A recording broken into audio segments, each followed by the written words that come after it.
to consider whether so if you did ground, you would either need to hire more people or not be able to do as many tests? Did it go that far, or did that not show up? It wasn't really a problem, mostly because they know that they have the required people. So they have I'm going to the interrupt required you real personnel. quick. Christopher Mino, we see you. We're ready for you. So Oh, awesome. Alana and I were Yep. just chatting while we were waiting for you. So go ahead and finish your thought, Alana. Yep. So they already, whenever they had first come to us, they had said, we do have the required personnel, and personnel is not an issue.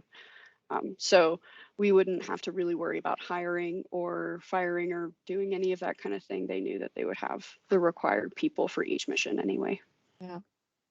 Very good. Well, very interesting. I'm delighted to learn about your work and wish you all the best. And I don't know what expectations have been set for you. If you are willing to stick around, it'd be lovely. But if you have other things you have to do, we will say goodbye. Yes, ma'am. Thank you. Have a good day. Thank you. You too. All right. Welcome, Christopher.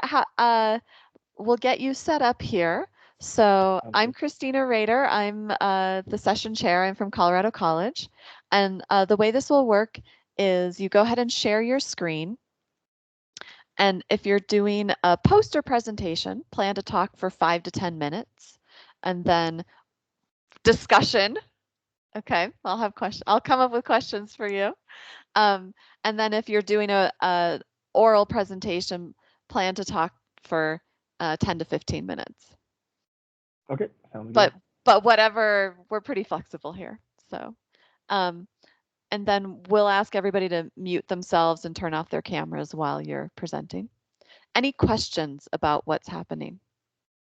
No, and it looks like a couple of my other group members are joining in too, so we'll all be able to collectively answer any questions you might have, or any of the audience members. Okay, wonderful. And how do I pronounce your name? My first last name, Menno. Menno. Okay, I couldn't decide. Okay, and let's see here. I think I can. Stephen Kamachian? How do I Kamadian, ma'am? Kamadian. Okay, wonderful. Yes, just because I will introduce you all officially. So, excellent. Well, I'm happy to welcome our next group of presenters with Christopher Menno, Stephen Kamadian, my apologies, Thomas Haskell, and Franklin Sun. Please take it away. Great. Thank you very much, ma'am. I will go ahead and share my screen now. I could just get a verbal confirmation. It is showing. Awesome. Okay, so thank you everyone for joining us today on our presentation. We worked with a client through the defense travel system, and as the title says, we're using business process reengineering to find problems within the defense travel system, which is the DoD's Department of Defense's defense or travel management system. So looking at common problems that we see throughout the entire process, and basically innovating solutions on how to improve efficiency and improving the overall quality of the DoD's travel management system. So I'll just go block by block, and if you have any questions, feel free to jump in, or you can ask it at the conclusion of my 5-minute talk. So like I said, DTS, or is short for Defense Travel System, and it's the Department of Defense's travel management system, where people can book airline tickets, hotel reservations, car reservations, etc. And at the conclusion of their travel, they collect all of their receipts and send in what is called a voucher. And there are authorizing officials, or people that look at those vouchers and collect all of those receipts and basically reimburse the traveler for all of their expenses that they incurred throughout their travel. So the problem that we see is this thing called improper payments, where something goes wrong between the user and the authorizing official, and what happens is someone is either paid invalidly, so they're getting reimbursed a certain amount of money that they shouldn't have been reimbursed, or they're not getting their payment at all. And here we can see in this table that there is about 72% of all of the improper payments that are occurring are through invalid receipts, whether it be airfare, lodging, or rental cars. And so our problem is fixing that. What solutions exist through business process reengineering that can, one, accurately recognize invalid receipts within the DTS system, and also reducing other points of failure within the entire process. So I'll just skip ahead to, or just quickly looking over our literature review. We actually found this third-party open source optimal character recognition technology called OCR, and it's able to basically read any data type like a PDF or an image and convert it into a text file. And because of that, we kind of thought that if we can convert something to text, then perhaps we could also use that to create an algorithm to look through the receipt and then thereby determining if it's a valid or invalid receipt. So that's basically what we did. Frank, if you could jump in, he can get into the nitty-gritty of the computing side of our project. All right. So basically, as Mark talked about, you select a receipt that is uploaded by the user, and usually this is drawn from either the voucher, which is what we desire to do in the end state, have an automatic process that does that, or in this case, in the current iteration, we have the authorizing official upload the receipt itself into the software. And so then once the voucher or the substantiating documentation or receipt is read in by the library, which is, as Mark touched on, the open source library called tesseract.js, it then converts it all entirely to text. And so within the text body, you're able to score the receipt based on how accurately it meets a certain set of criteria set by the defense travel system. And so the closer it gets, then the higher the likelihood of it being scored as a valid receipt. And we have a threshold that we found through trial and error based off of a large pool of data provided to us by authorizing officials. And eventually it will output whether or not the receipt is valid or invalid. And so it's a fairly streamlined process. There's not too much complexities, but the main issue here that we see going forward is the fact that it does depend on external third-party libraries that are open source, which may conflict with certain government software regulations. Great. Thank you, Frank. And just to kind of illustrate how the voucher process works, so when an authorizing official receives a package of receipts through the voucher, they have to download all of them. They have to pull up each and every single one of them and check a list of criteria. And every single receipt is different too. Looking for names, making sure it checks out with the user profile, checking dates, agencies, overall costs, credit card number, and also confirmation of payment. And as you can see, the AO has to do that for every single receipt, and that can kind of pile up on their workload, and it causes a lot of stress and inefficiencies as well. So using our receipt reading algorithm or program, we're able to cut down this large box in red down to just one step, where the AO uploads the receipt and or collection of receipts actually, and the receipt reader will do all of the work for it. So this kind of goes into the implementation part that Frank was talking about on how Tesseract looks at a receipt, whether it be an image or a PDF, and it determines if it's a valid receipt or not. And quickly going over our results. So from data that the client provided, the accuracy of a typical AO is about 4.4% of false positives. And that's our primary concern. False positives being that a receipt is actually invalid, but the AO confirms it as a valid receipt. And that's where the improper payments occur.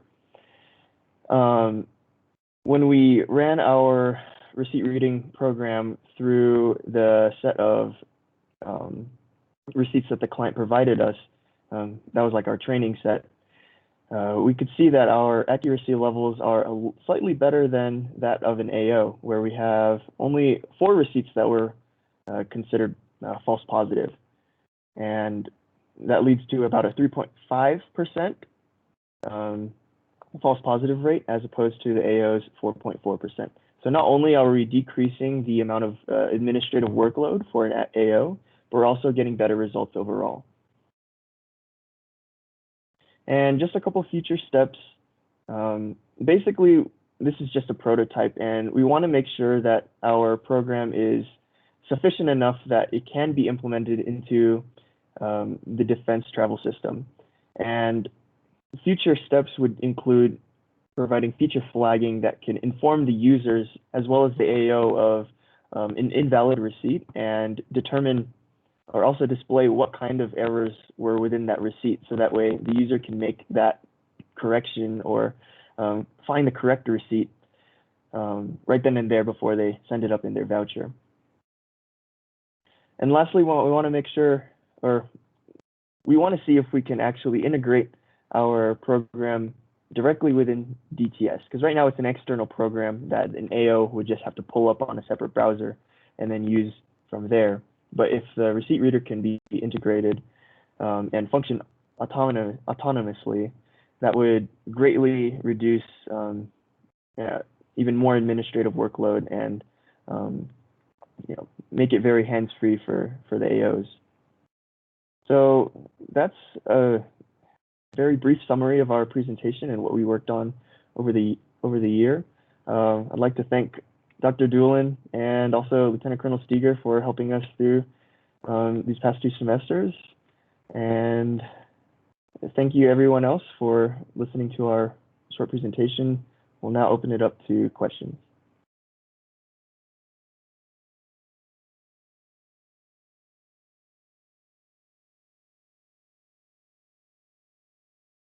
Excellent. For those of you joined midway, I'm Christina Rader. I'm the session chair. We welcome all questions. And if someone doesn't have a question, I will have some questions, but I imagine some people in the room have more expertise in this area.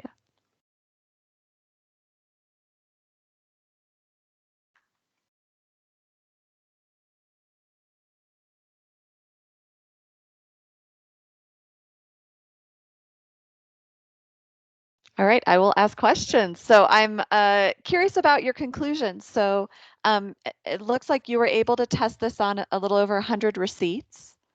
How confident are you in your results? Do you think you could get more receipts to test on? How confident are you?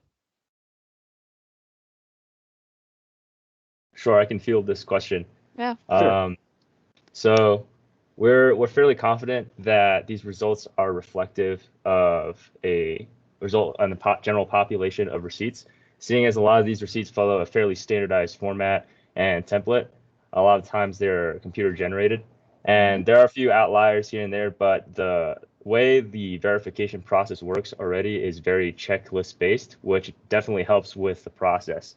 And so we're very confident that we can generalize these results to a larger population.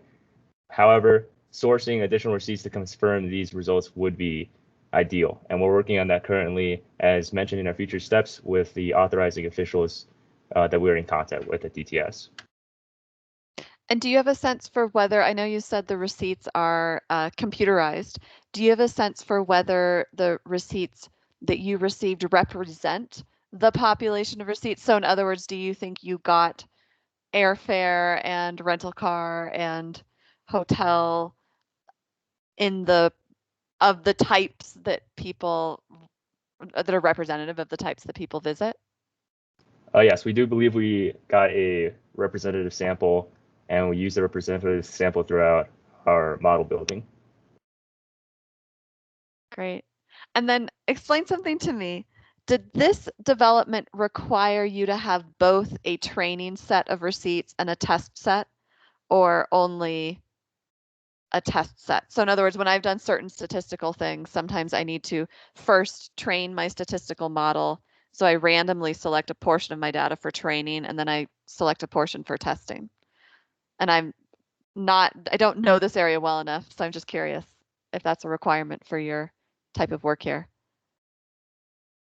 So due to the checklist nature of the process, we simply had a testing set throughout the whole time, and we just sort of iterated through testing sets. Perhaps Stephen could talk more on that, since he worked more primarily on the development of the key search criteria and validation. Yeah, I was going to say the results that you see now on the poster are all from our training set. And we've given the program to a few AOs. So about 5 of them have it right now.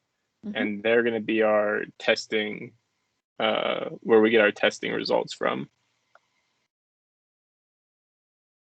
Interesting.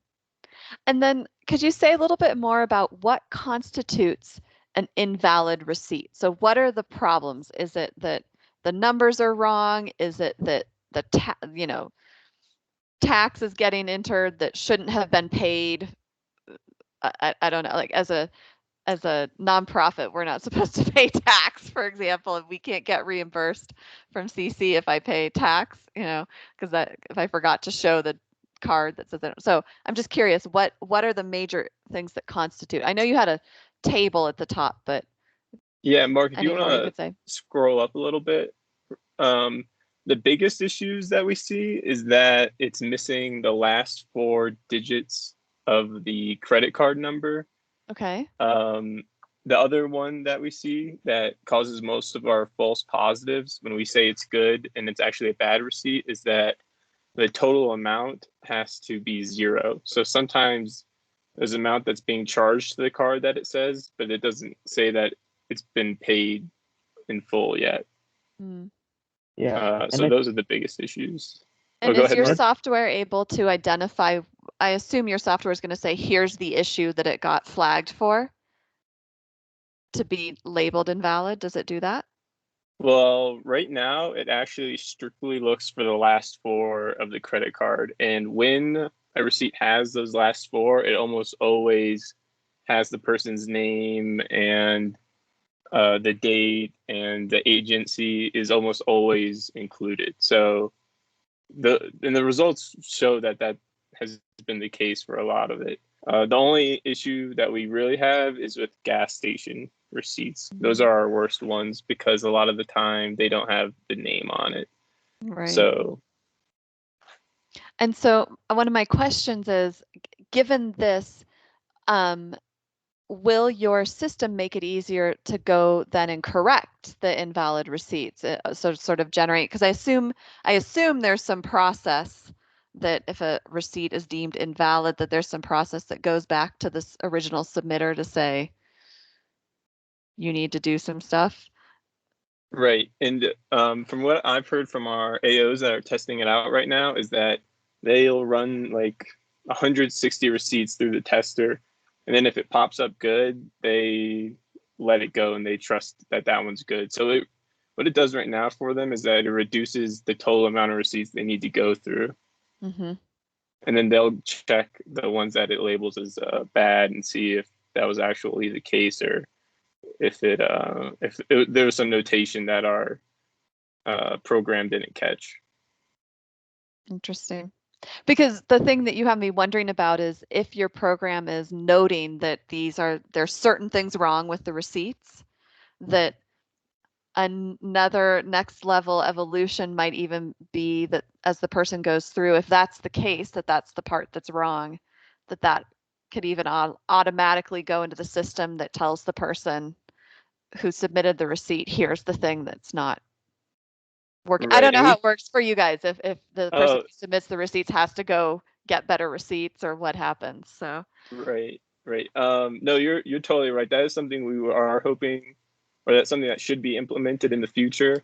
And when it's implemented into the website, that will be a lot easier to do, because right now with the current program, we don't know the name of the person that's uh, presenting the receipt.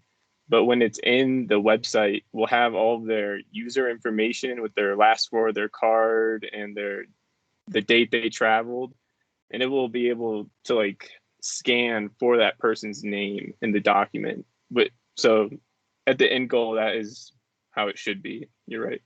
yeah, no, and because I'll say one last thing I thought was really nice that you picked up on was the point you made about treating the person as a customer, not as a criminal who has turned in the receipt, and that with a volunteer Air Force as opposed to a draft, right? It's really important to think about how I think as an outsider to think about how we're treating the people in all these various interactions. So yeah, nicely done from someone who doesn't have training in this area.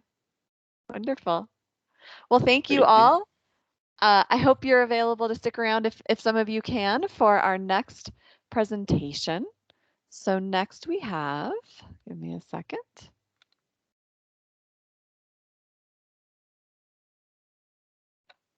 Right. So I believe we have, who did I see in the room?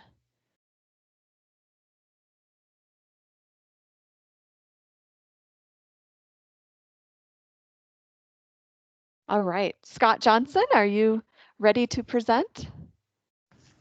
Yes, ma'am, I am. Thank you for taking the time, giving us the opportunity. I look forward Sure. to the presentation this afternoon. Wonderful. So if you want to go ahead and share your screen, and I'll just let everybody know who may have joined us along the way that we ask people to mute themselves and turn off their camera during the presentation. You can put questions into the chat at any time, and we will have time at the end for discussion. So, Scott, do you have any questions about what's going to happen?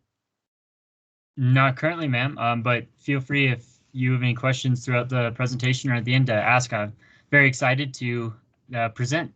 Wonderful. Please take it away. All right, well, good afternoon all. I am C1C Scott Johnson. I'm presenting our project Economic Impacts of PACAF, or the Pacific Air Force's aircraft refueling operations in the Indo-Pacific region, presenting on behalf of my team of C1C Luke Castro, C1C Natalie Hawley, C1C Matthew Polzin, and then with our academic advisors being Dr. William Craighead in the Economics Department here at USAFA, as well as Major Heidi Chicholsky, who is in here also in the Economics Department here at USAFA. Moving into it, to give a bit of a background, so our project was spurred from a communication between the Minister of Finance in Brunei, who reached out to the U.S. Embassy there because there was a United States Navy C-40 aircraft that landed requesting fuel and commercial services. Overall, this cost the U.S. approximately $20,000, which is a small fee compared to the size of the magnitude of the U.S. military budget, as we all know. But because the Minister of Finance reached out and just overall informed the U.S. of the positive economic influence and impact that it had, it spurred some questions on, can the United States Air Force do this in Brunei further, and as well as other nations in the Indo-Pacific region. This is currently very important because due to the ongoing great power competition between the U.S. and China, our near-peer adversary, this Indo-Pacific region holds some major strategic potential for both nations. The image here you can see is China's anti-access and area denial capabilities. Within that region, there are specific lines that the United States avoids in moving military-type aircraft or even naval vessels through because of anti-air defenses and such, and that's caused some overall discrepancy within the strategic aptitude that the U.S. can hold in the region. So we were tasked by the strategic competition team at PACAF, Pacific Air Forces, located at Hickam Pearl Harbor in Hawaii, to just kind of ask this question, research into it, to see, can we have this economic impact? And this led to our problem statement, being how can PACAF leverage and utilize its military means to positively affect the economic sector of nations within the Indo-Pacific region. Now, one note, though in that background, we discussed how there are a lot of strategic implications and the potential for low investment on the US's side, but a potential for high reward for the other nations in that region. We want to note that our problem focuses and was scoped to focus solely on the economic impacts, though without a doubt there are potential diplomatic and military type impacts that might come along with it. If you think DIME overall, we're focusing solely on the economic side for this project. But moving forward, as we'll discuss later, there is potential for future analysis into some of these other strategic overall impacts. As we go through, going into our research, once we had our problem, it was scoped and we really started to dive into things, we found that there had been very minimal research done into this field. Overall, just military aircraft refueling and the effects of it on third-party nations. Because of that, we were forced to kind of get creative, and we had to look into the economic impact of similar type operations. Within that, we found overall research done on the economic impact of commercial aircraft refueling, which is there again similar to the military side that we're looking at. But we also looked into the economic impact that the cruise industry had on island nations, because that's what we're looking at, as well as we looked a little bit into the impacts of military forward basing operations in nations in the past. From all that, we gained some overall ideas and methodologies, which we'll discuss later. But more importantly, we found that the data that we would use would be focused on what the impact would be for a country's GDP and or GDP per capita based off of current US dollars, and also focused on the combination of jet fuel consumption and United Nations data that accounted for kerosene type fuel consumption, and that those are stated as international aviation bunkers. Within that, though, one important note here, when we began our analysis, which I'll move into, the international aviation bunkers data that we used only accounts for civil aircraft. So think your United, your Southwest, but there is no military aircraft taking into account in this variable, which we'll go into a little bit more discussion on what that means for us. But additionally, it's important to note that we had some common elements within everything, such as the data time frame being from 1990 to 2018. And that, as previously mentioned, when we looked at GDP, we looked at the current US dollars because we wanted to account for overall changes in inflation rates. Moving forward from that research, we found it would be prudent for us to use two different types of methodologies. The first we utilized is called the Granger causality test. And this test determines the direction of causality between our aircraft refueling operations and a country's GDP. As well as this takes into account the potential lags in the data.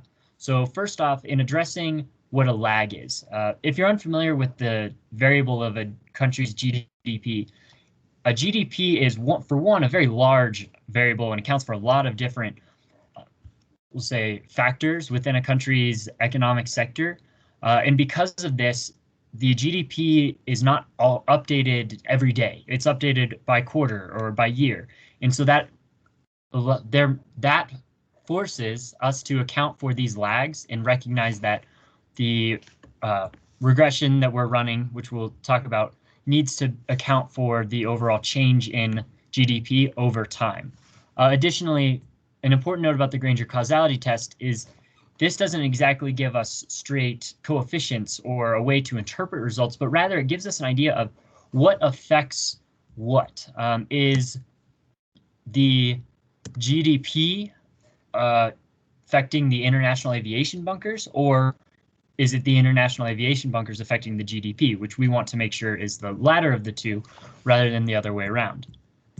Moving forward, once we were able to find some overall causality within our variables, we moved to use the seemingly unrelated regression model, and this allowed us to measure the specific effects that our aircraft refueling operations may have on a country's GDP. And you can think of this as a overall linear regression, though it is a bit different and accounts for more in the error term. And as you can see in our equation, we used the ln to allow for easier interpretation of our coefficients, the ln values, I should say. I'll pause real quick here. Are there any questions before I lead into the results and impact? All right, I just wanted to check in because I know this is a lot all at once. So moving forward from the Granger causality test, there again, testing the causation between our variables, we found that there was only a statistically significant relationship or predictor for GDP in only one country of interest, and that was Palau. So in this table, though there's a lot, I'll just focus your attention on the Palau coefficient in the second column, jet fuel storage. This is telling us that jet fuel storage, or the international aviation bunkers, does have a relationship with the overall GDP. And then our further tests told us that GDP did not have that reverse causation on jet fuel storage, which was beneficial in what we were looking for. However, one note is that was the only country that we did find this causation. Otherwise, none of these other values were statistically significant, which we were aware of as we led into the CSURF model, and we'll come back to discuss later. But overall, based off of what our CSURF regression, the seemingly unrelated regression model, gave us, we were able to determine specific coefficient values for the change in a country's GDP based off of a change in their jet fuel storage, or the international aviation bunkers. So from this table and on this bullet here, you can read it as following. From the CSURF regression model, a 1% increase in jet fuel storage resulted in a statistically significant increase in a country's GDP for every country analyzed. Now, specifically, there again, I'll bring your attention to the Papua New Guinea row. So what this means is that a 1% increase in jet fuel storage in Papua New Guinea would result in a 2.14% increase in Papua New Guinea's GDP. All of these values we determined were statistically significant. However, as we went further into analyzing these results and gaining a better interpretation on what is a 2.145 increase in GDP, as well as what is a 1% increase in jet fuel storage, what does that mean for the U.S. Air Force? We began to do analysis into the specific number of aircraft that would cause those. From that, we looked at the aircraft of C-17, KC-135, and the C-130H, and we accounted for a 3/4 capacity refueling rate. We found that in some countries, such as Palau, we would only need to have 2 C-17s land in the country of Palau within that lag period, which we were accounting for quarters of the GDP, to have a statistically significant increase. However, there again, I note that I stated Palau, and right here it's saying that Palau is negative. So one of the major findings we had from this project was that though we created a good baseline, we're not as confident in our results because the percentages or the coefficients that the CSURF model provided us are quite large. There again, going back to Papua New Guinea, a 2.145 increase in a nation's GDP is quite substantial. And we are concerned that the reality of this is not feasible. that also brings us back to why we did the Granger causality test in the first place. That being to make sure that there is a causation between the two and we're not just accounting for some unknown value that's in the error term or causing inflation. And in summary, though we weren't able to get the perfect result that we were hoping to provide our clients at PACAF, we were able to build a recommendation stating that this project determined the highest potential impacts with the lowest costs will be in smaller nations such as the Federated States of Micronesia, Palau, Papua New Guinea, and Brunei, though we note that these countries, based off of the analysis and results that I have just explained, it's not guaranteed. That's important for us because we want to make sure that we're providing our client with the best possible information. And since these results are a bit inconclusive between our two methodologies, we want everyone to be aware of that. However, all the same, this project created a great baseline for what could be implemented in the future and allow for specific GDP increase numbers to be achieved rather than just number of aircraft.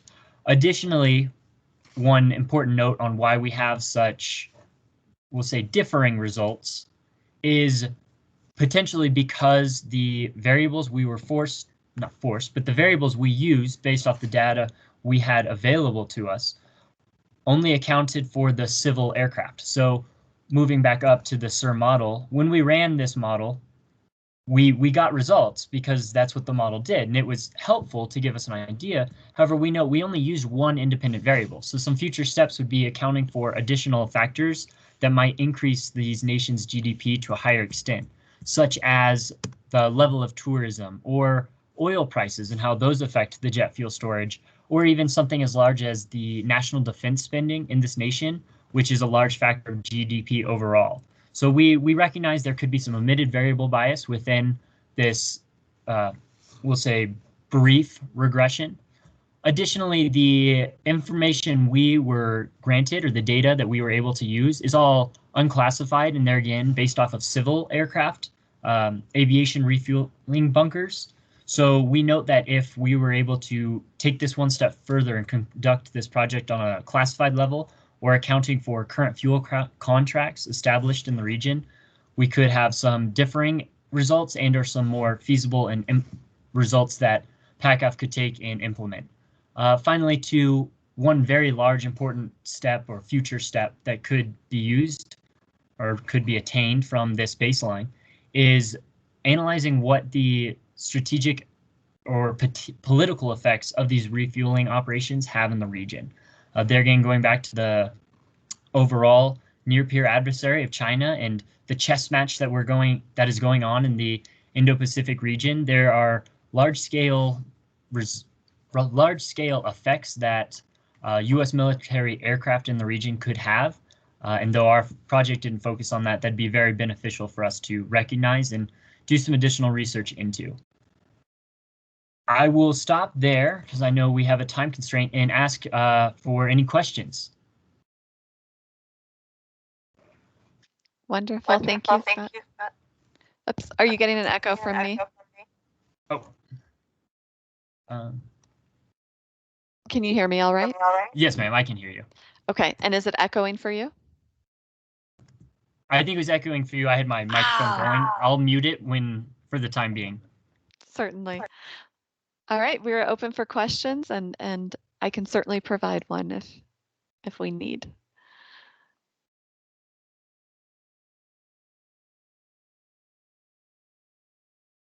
So I have a question. As you said, you have whatever data you have that you can use, right? Would you expect that there are any differences between what's required for the commercial refueling versus the military refueling in terms of the facilities or anything there that might then lead to different economic impacts? Yes, ma'am. Thank you for the question. That is a great question. One, we do recognize that there could be some differences just based off of for one, commercial aircraft, the flight schedule or the fact that it's bringing in tourists, we'll say, that's having additional influence on these nations' GDP, whereas a military aircraft, it would just be simply refueling, and that would be it. That would be the only additional funds going into the country. Though we did note, we were able to do a brief case study, I guess I would state, off of a past refueling operation. And we did note that it wasn't simply just the refueling, but the U.S. Air Force, I should say, had to pay for the contracting services, those who did refuel, as well as potentially storage if it was overnight. And then there are additional factors such as pilots if they're staying more than one day, the per diem rate or the hotel rate and such. So there are some factors that are similar, but there again, we think on the commercial side, it's looking at refueling, yes, but then there's also the additional factor of tourists and a large number of people also adding into the influence or not, yeah, adding into the overall GDP and influencing that. Whereas our specific military aircraft refueling would simply focus on the refueling. That's one of the reasons we wanted to look into the current fuel contracts established, because there are some contracts within the region, though not with nations such as Brunei or with the Federated States of Micronesia. And those could have some potential impacts for us. Mm-hmm. Very interesting. Well, and one thing you're making me wonder about, as you mentioned, you only were able to have one independent variable in your model, and it's making me wonder about the other things that you want to control for, like tourism. And I can't even think of what the metric is, but right, tourism, visit nights or whatever. Yeah, very interesting. Good. Well, thank you very much. I hope you'll be available to stick around if you can for the next presentation. And you can tell Bill Craighead that Christina Rader from CC said hi, and I will tell him too, since I used to work with him. So lovely. Well, Perfect. Thank you very much, ma'am. yes, thank you. So next we have Grace Metzger. Grace, are you ready?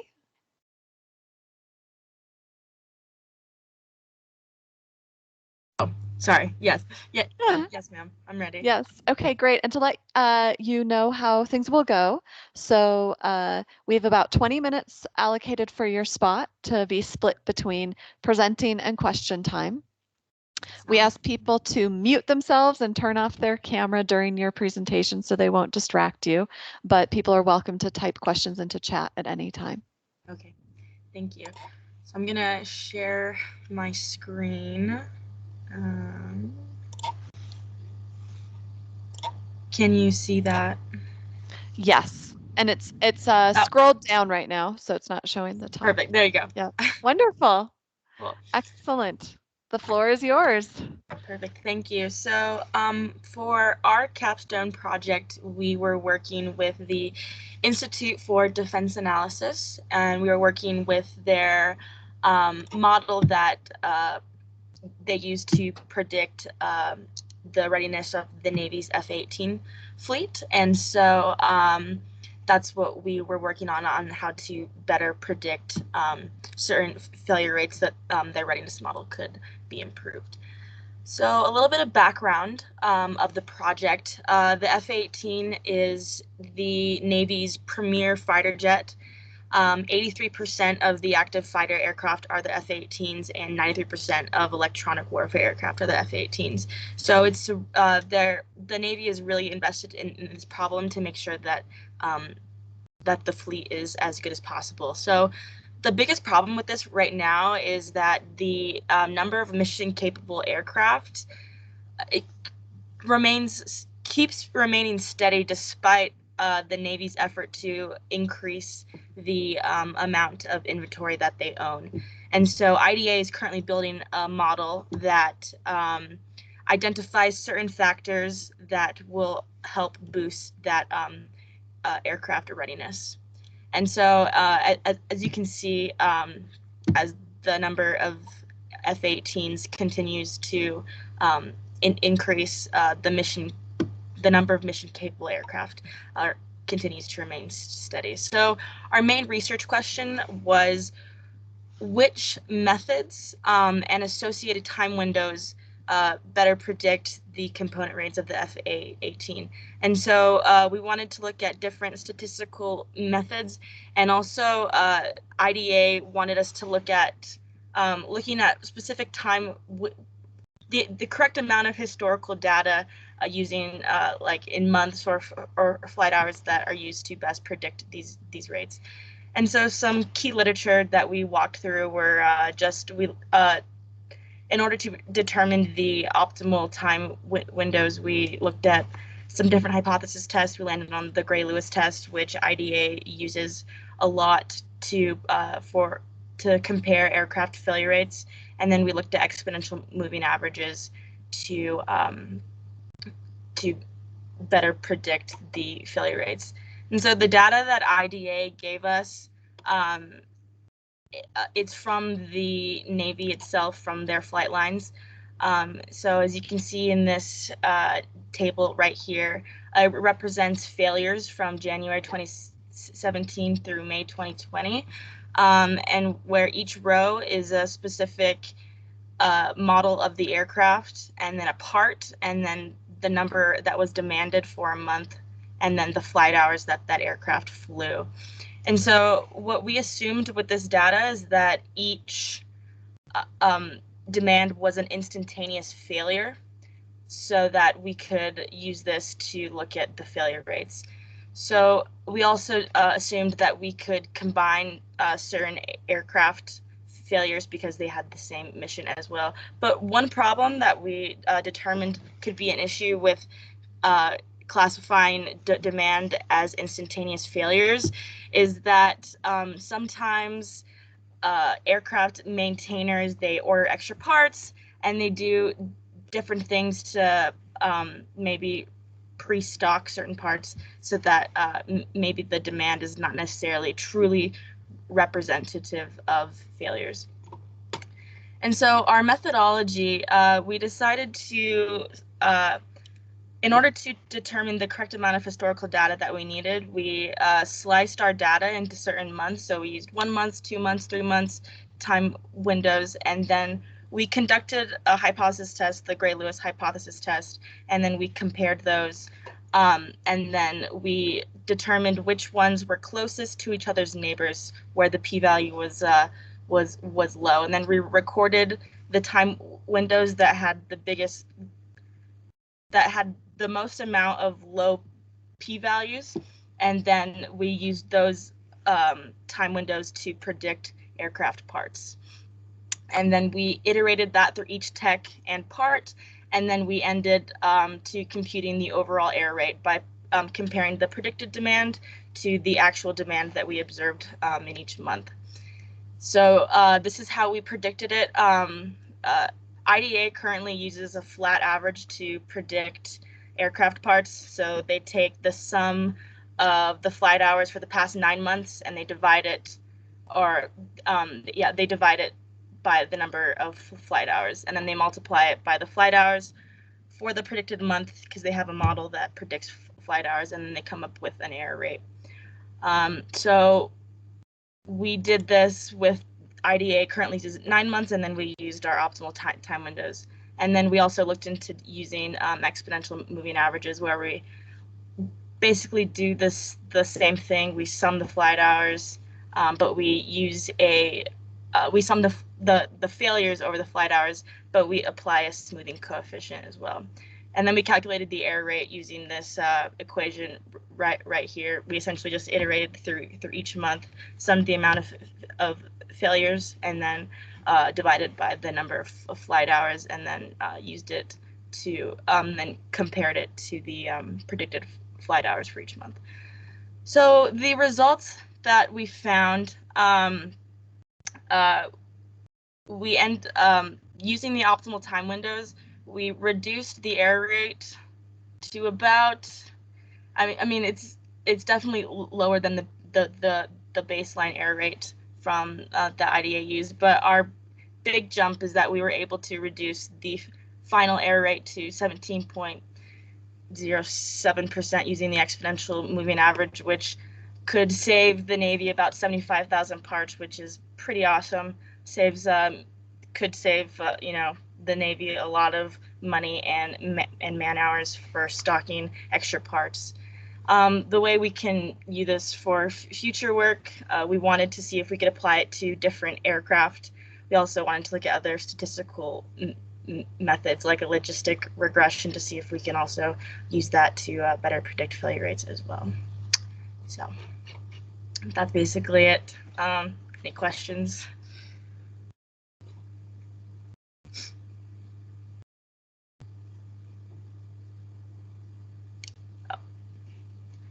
I can't hear you very well. I don't know. Am I the only one who can't hear?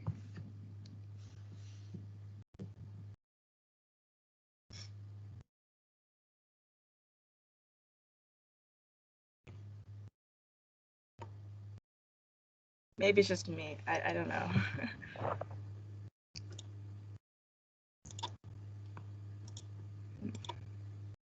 I can't hear.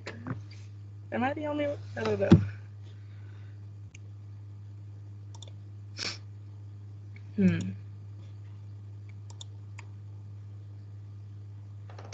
It's not just you, Grace.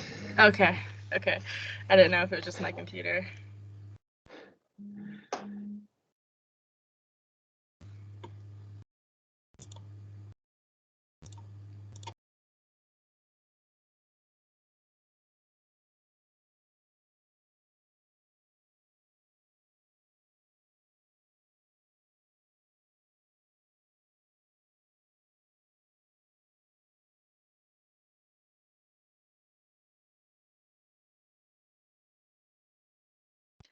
All right, I figured it out. Can you hear me now? Yes. Okay, perfect. There was a hidden button that I accidentally pushed on my microphone. All right. Wonderful. Well, I was just saying we have a little bit of time here for questions. I don't know if you. I'm Christina Rader. I'm from Colorado College and I'm the session chair. This is not my area of expertise, but I'm happy to ask questions, but also invite others to ask questions as well. So we'll just open it up for a second here if anyone else has questions.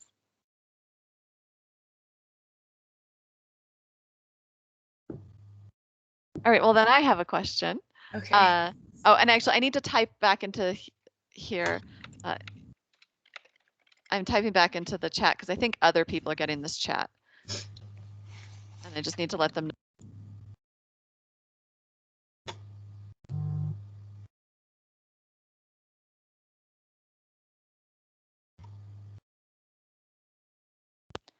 Can you hear me now? Yes. Okay. All right. So here's my question. It seemed very clear to me how you will save money for the Navy. How can you speak a little bit more about how this will also ensure readiness? In the sense that that graph is striking. That's scary.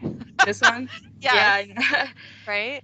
That's really scary. So, can you say a little bit more about how this will improve readiness? Right. So, IDA provided us with this graph, which is, yeah, like you said, it's pretty shocking. So as far as maintenance goes, as when they bring more aircraft in, I don't think their maintenance can keep up with the amount of requirements that the aircraft is needing. And so if they can better predict certain parts, then they'll have more resources to invest in other things.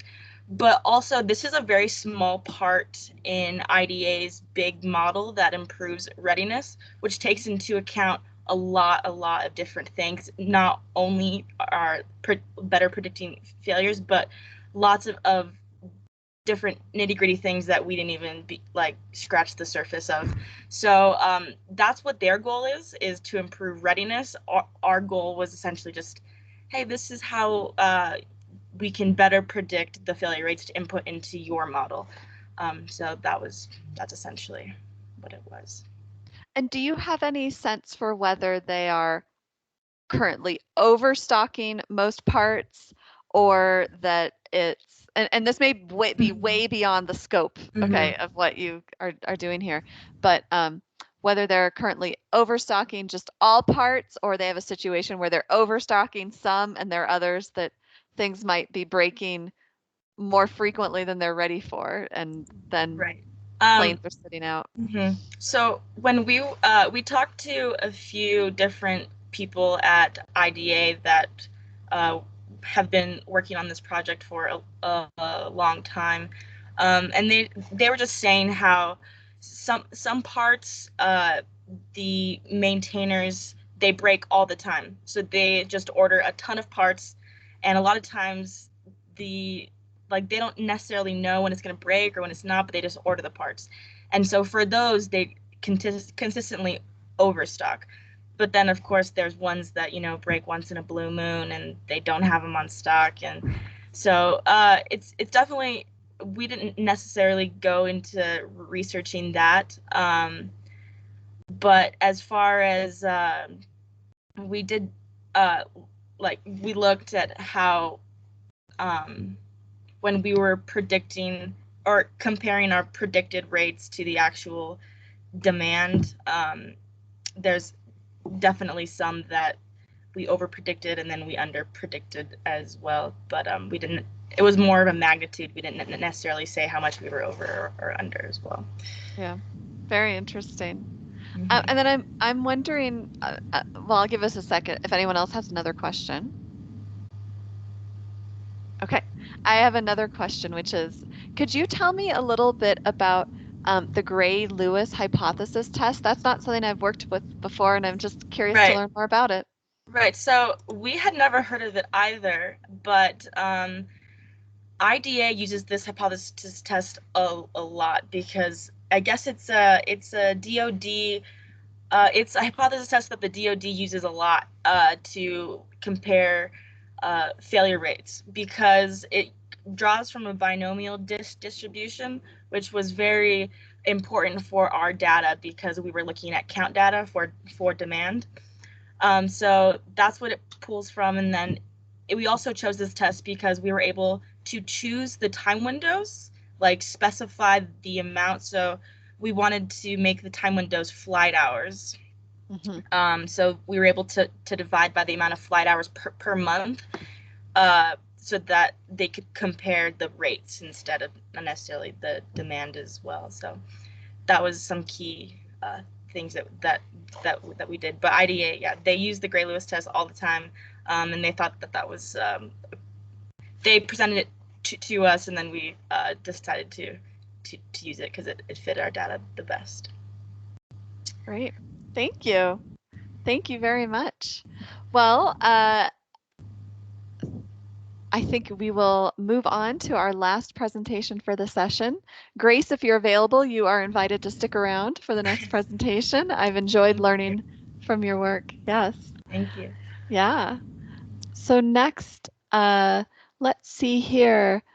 Toby, and I apologize that I'm going to say your name incorrectly. Dhruv, are you ready? Yes, ma'am, we're ready. Okay, wonderful. And who will be presenting today? We both are. The two of you? Okay, and how do I pronounce your name? It's Dhruv, ma'am. It's like Drew with the V. Dhruv? Yes, ma'am. Wonderful. Odedra? Yes, ma'am. Okay, wonderful. So in case you weren't here earlier, how this works is we have 20 minutes slated for you, and you can allocate that between presentation time and discussion time. Usually we leave at least 5 minutes or so at the end for discussion and questions. And we ask people to turn off their cameras while you're presenting, and then they can type questions into the chat at any time. All right, so it's my pleasure to present, I didn't check your last name, Felix? Toby? Folix, ma'am. Folix, okay. My pleasure to present Toby Folix and Drew Vodedra, who are speaking about satellite acquisition and constellation optimization with genetic algorithms. So go ahead and share screen and we'll verify that we can all see it. Can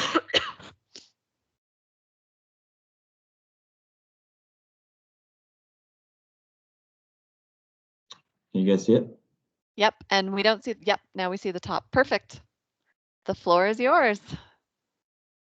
All right, so welcome. Our project is on satellite constellation optimization with genetic evolutionary algorithms. So first we'll start with the background and talk about what the National Reconnaissance Office is. The NRO is one of the big 5 US intelligence agencies, along with the CIA, the NSA, the Defense Intelligence Agency, and the National Geospatial Intelligence Agency. And so it's pretty self-explanatory what they do. They provide reconnaissance for intelligence agencies, and that's through the use of remote sensing satellites. They help with mission sets like counterproliferation, disaster aid relief, search and rescue, and also narcotics detection for like DEA. And underneath the NRO, we have the Office of Enterprise Analysis, who we're directly working for in this project. And what the OEA does is they provide analytic rigor to the NRO's decision-making process. So they define the future architecture for the NRO, manage the current systems acquisition lifecycle, and sustain current operations. So the NRO cycle is acquire, launch, operate, and research and develop.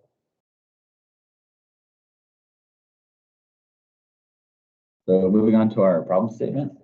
So as you can, I'm sure you guys can all read that, but basically what we ended up doing was we took a certain parameters and we basically wanted to optimize the satellite constellation in order to maximize coverage.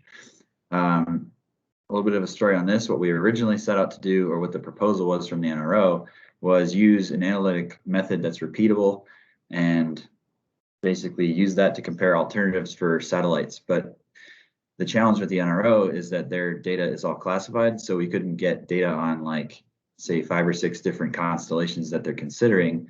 So what we had to do was take a certain set of parameters and be like, okay, so this is one satellite constellation, here's where the satellites go, and what would be the optimal amount of satellites, where should we put them?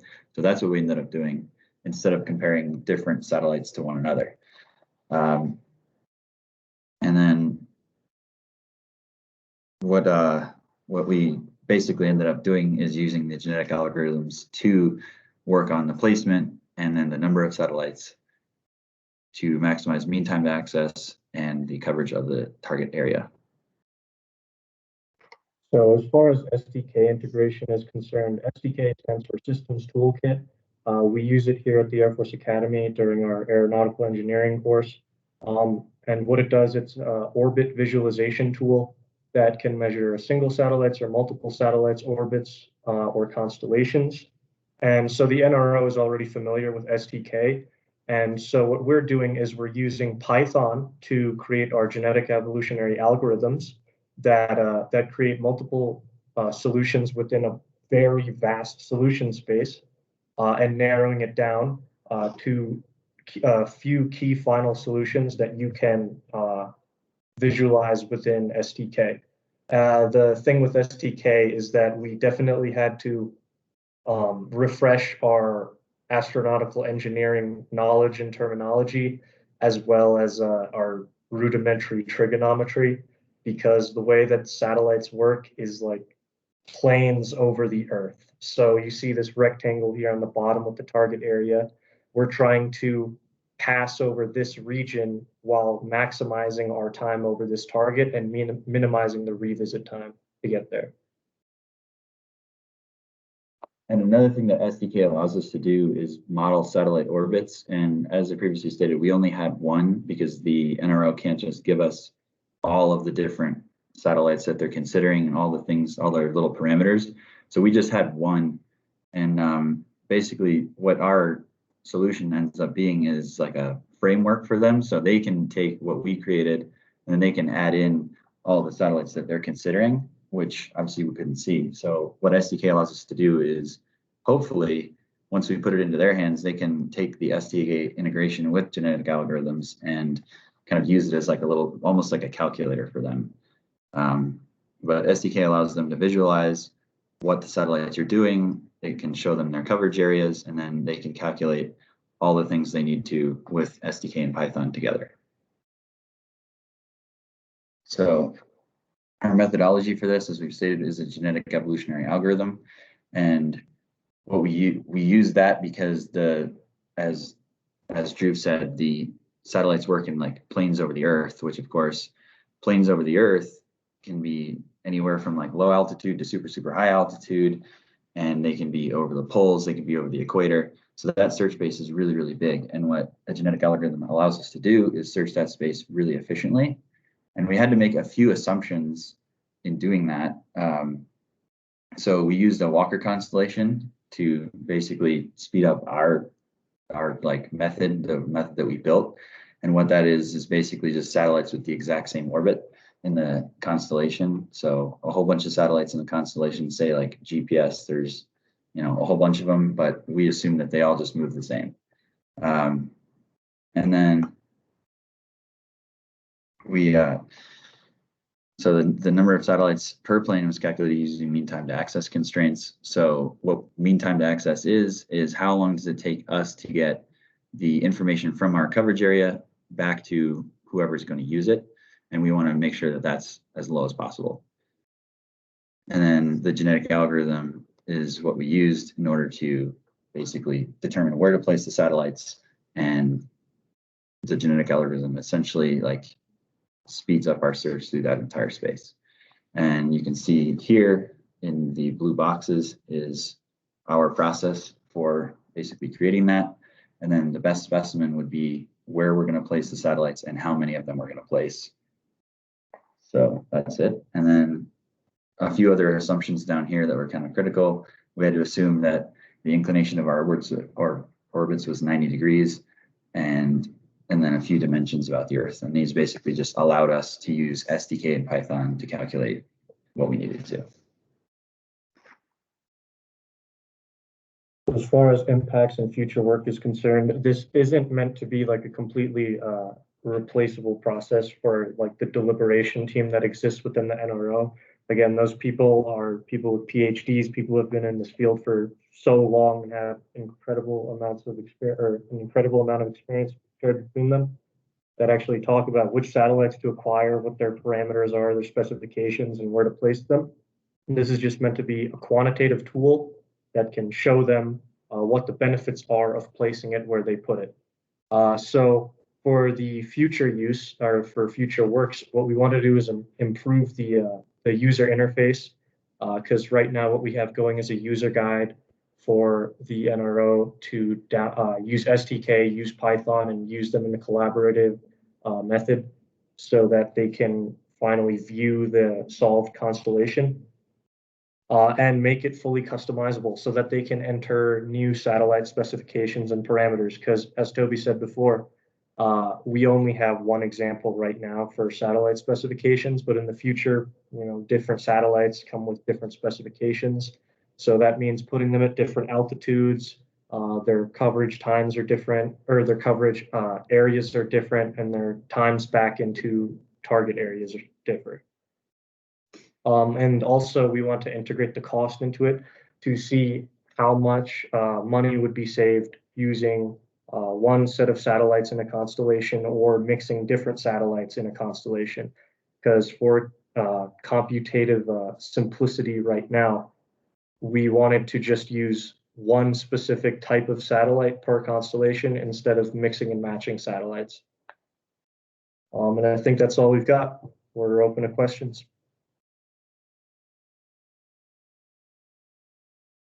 Excellent, thank you. So I welcome questions, and I am happy to ask questions as well. My expertise is in the psychology side of management, and I will have plenty of questions nonetheless. Let's see. All right, well, then I have a question. Tell me a little bit, just for some background, what a satellite constellation comprises. So how many satellites might there be in a constellation? This is just beyond my realm of knowledge. Are we talking 2 to 320? I don't even know how many satellites exist in the world. So for example, like a GPS satellite, which you'd use if you ever use like Google Maps, you need at least 4 satellites in order to get like a 3D placement of where you are in the Earth. Mm-hmm. So I think with that constellation, there's probably at least 24, maybe more. I know another example that one of our other group members brought up is that Elon Musk wants to create basically like an internet satellite constellation, which would include like over 1,000. Okay. So it just depends on the use case, but with GPS, you need a minimum of 4 to determine where you are in a 3D space with like absolute certainty. Very interesting. And then explain to me about your project here. Can this work on multiple target areas at once, or does it optimize for a single target area? So what SDK would allow us to do is basically put the target area on the globe. Okay. And the one pictured here, this is ours for this one example. Mm-hmm. But if we hand this over to the NRO and say they have one that's like over Florida, they could move it over Florida and then they could calculate the coverage of that area. So it's very customizable. And basically it's just like another parameter. You just put in where your target is and you'd be able to calculate how much you can see it. And so let's say I have 5 targets that I care about the most right now. Can I put them all into your program at once, or do I need to run each separately? I believe with SDK, you should be able to just put wherever your targets are. It's a very powerful program. We're by no means experts. We used it for the purpose of this project because the NRO is used to it. So yeah, interesting. And so for your genetic algorithm, can your genetic algorithm deal with having multiple target areas at once? So right now it's built for one target area. It goes on for one example, but in the real life scenario, the NRO's mission set is used for like regions of the world. So we're talking Middle East, we're talking China, and for the drug proliferation, we're talking South America. Mm-hmm.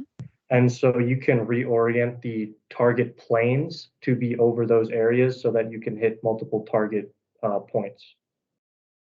Okay, very interesting. And then I'm wondering if you can tell me a little bit about mean time to access. So if I am understanding correctly, the evolutionary process was using mean time to access as kind of the live or die survivor. Is that right? That's how you. So mean time to access is one of our metrics of success. Let's say that the order comes in, we want an image of this area. Mean time to access is the amount of time it takes for you to send that order up to the satellites that I want an image of this area, and for that satellite to end up getting over the target area, taking the image, you downloading it and actually receiving the image. So essentially order coming through, order being placed. The thing about that is that we're not necessarily concerned with download speeds and all that communications aspect of it. We're concerned with the constellation placement. So that just means getting the satellite over the target area in a reasonable time. You don't want like the order to come in and then it ends up taking 18 hours for that to come through because troops have mobilized, you no longer know where they are, and we don't have the intel that we need. Yeah, no, that makes a lot of sense. And so that was one of the factors for determining success, as in surviving. Was it the sole factor, or were there more factors for So model? we have a part of our objective function up here, and it's a maximized score. So we're looking at maximizing the area of satellite coverage, and we have those punitive functions of number of satellites and altitude, because if you think about it, how do you maximize the coverage on the Earth? You put an infinite amount of satellites over the globe, Right. and that covers all of it. And furthermore, you put them at the highest altitude that you can, because technically that area covers the entire Earth. So Right. that's why we have these constraints at the bottom. That's between 200 and 200,000 kilometers. And that's why we have these trigonometric, that's a mouthful, functions at the bottom. And again, these parameters right here, this is all for like computational simplicity, because the Earth is actually like oblong. It's, you know, kind of wider at the equator, but for our case, we're considering it a perfect sphere. We're considering only circular orbits instead of elliptical ones, because that, again, just increases the complexity of all of it. Yeah. And so what sort of mean time to access were you finding when you were arriving at the final surviving constellations?